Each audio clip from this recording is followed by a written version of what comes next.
নমস্কার, আপনারা দেখছেন এখন দাসপুর বার্তা। বাংলা সাহিত্যে নোবেলজয়ী বিশ্বকবি রবীন্দ্রনাথ ঠাকুরের স্মরণ সভা ঘাটালে। ঘাটাল মহকুমা তথ্য সংস্কৃতি দপ্তরের উদ্যোগে বাংলা সাহিত্যে 1913 খ্রিস্টাব্দে নোবেলজয়ী ব্রিটিশ শাসনাধীন পরাধীন ভারতবর্ষে স্বাধীনতা আন্দোলন রুখতে, বঙ্গভঙ্গের বিরোধিতায়, মানব ঐক্য ও সম্প্রীতির সুরক্ষায় রাখিবন্ধন উৎসবের স্রষ্টা বিশ্বকবি রবীন্দ্রনাথ ঠাকুরের 85তম প্রয়াণ দিবস উদযাপিত হয়েছে ঘাটাল মহকুমা প্রশাসনের সহযোগিতায় ঘাটাল বর্ণ পরিচয় মুক্ত মঞ্চে।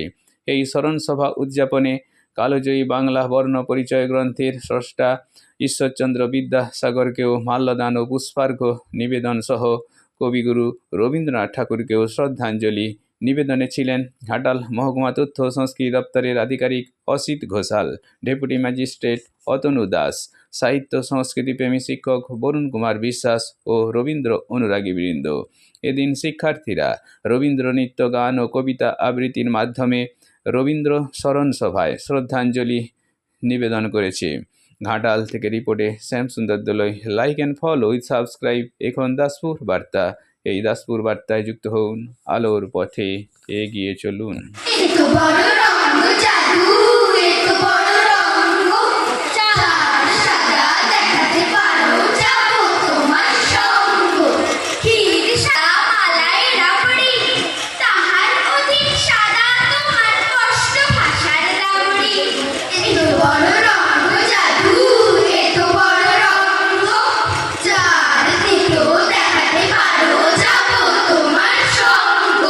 সার্থকে উঠবে এই আশা রেখে আপনাদের সকলকে আরেকবার আন্তরিক ধন্যবাদ জানিয়ে আমি আমার স্বাগত বক্তব্য শেষ করছি।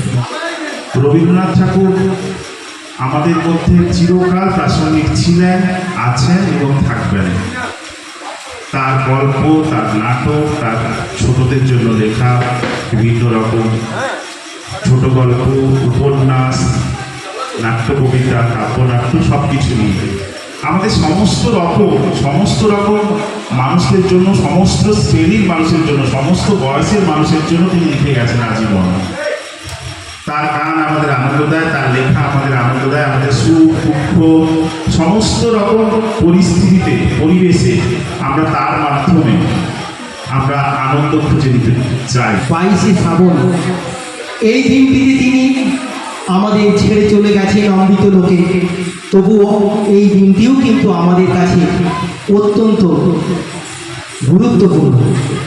আজকে আমরা এই স্মরণ সভায় যা আয়োজিত হয়েছে ঘাটাল তথ্য মহকুমা আধিকারিকের আয়োজনে এবং মহকুমা শাসকের সহযোগিতায় আমরা এখানে সমবেত হয়েছি। কবিগুরুর সম্পর্কে আলোচনা করতে গিয়ে প্রথমেই মনে পড়ে কবিগুরু তার এই যে মৃত্যু, আজকে মৃত্যু দিন আমরা পালন করছি, মহাসাম্যের দিকে আমরা চলেছি। তার কাব্যের মধ্যে দিয়ে কবি কিন্তু এই মৃত্যুকে বহুবার কিন্তু অনুভব করেছিলেন।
দেখিতে পাই ঠিক দিনে সবুর সহেনার জননী বারবার তোর পায়ে বাবা আমাদের নিচে ঘরে একবার দিয়ে নামা দেখায় ব্যস্ত দেখি হাসি আমার দুখানি ছিটের জামা